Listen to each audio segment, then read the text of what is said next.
ہم نے ایک واقعہ سنا کہ وہ چونکہ خطیب تھے اور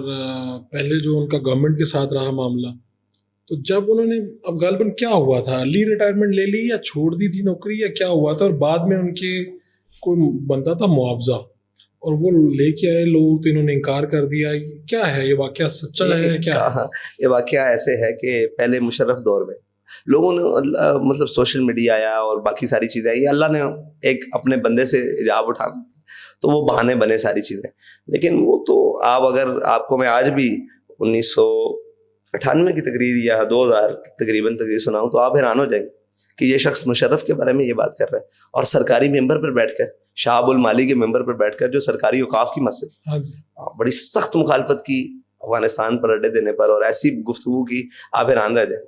تو آج بھی نہیں آتا تھا وہاں سے، جی آیا نا اس کا فیڈ، وہاں سے نوکری سے فارغ کر دیا. نوکری سے صرف اس وجہ سے فارغ ہوئے، اس وجہ سے کہ آپ سرکاری معاملات پر کیوں گفتگو کرتے ہیں، سرکاری ممبر پر بیٹھ کر. تو وہ کہتے تھے کہ یہ ممبر سرکار کا نہیں ہے، یہ ممبر اس سرکار کا ہے جنہوں نے ہمیں بتایا کہ آپ نے حق بیان کرنا ہے، اوپر کوئی بھی بیٹھا ہو، ہمیں حاکم سے غرض نہیں ہے، ہمیں حق سے غرض ہے. تو وہ حق بیان کرتے تھے اس وقت.